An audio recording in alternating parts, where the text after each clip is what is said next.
Hey, boys and girls, Outdoors Jeff. Hey, I wanted to share a quick story with you that was relayed to me by a coworker of mine. Anybody that knows me knows I'm into Bigfoot, Sasquatch, stuff like that. I love all that stuff. And actually, I do believe it. It's, a story that was told to me by a coworker. Something that took place right here in this very spot that I'm standing at now. As you can see, I stand by a little lake over here. Sorry for the background noise. There's an excavator working in the woods over here. So this story dates back to the 60's, early 60's. In this area, it was very heavily wooded. There were no houses like you see now across the way over there. Up in the back, up over that ledge. There's some houses that weren't there that back then. This was a very heavily wooded area. It's a little bit of a hike back to the main road where the parking was, and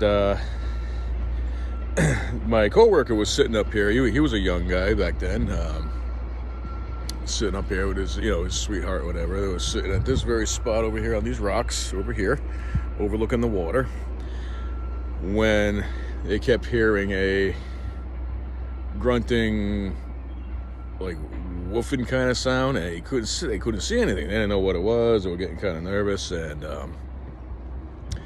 they tried ignoring it, just going about their thing.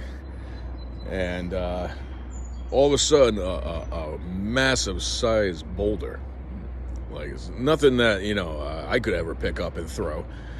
Barely pick it up, never mind throw it, came hurtling through the trees and smashed onto the ground next to them. And if you look around, everything's downhill from here. So a rock didn't fall from anywhere.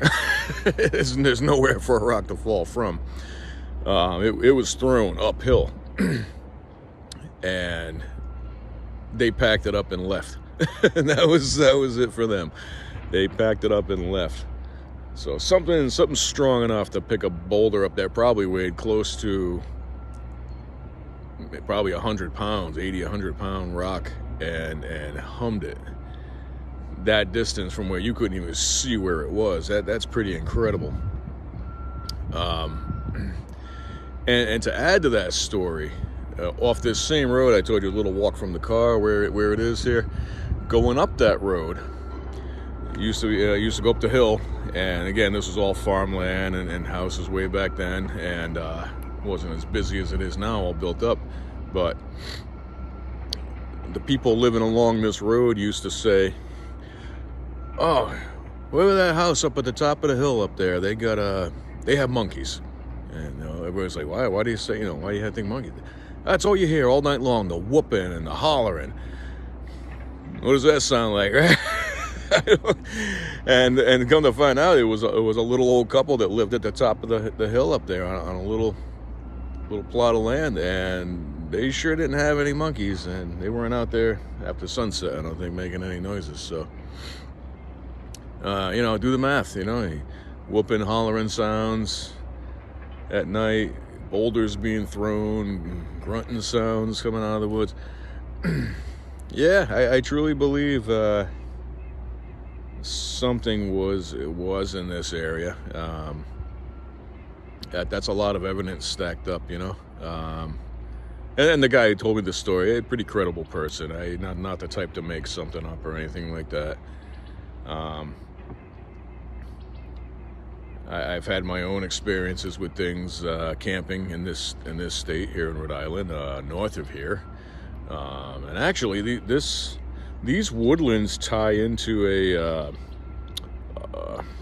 what do you call them? A power line trail, where the power lines run through the forest and they go on for miles and miles. It runs into an area eventually, a mile or two from here, and that connects all the way up to right up the northern end of the state, up where I've had my own experience. So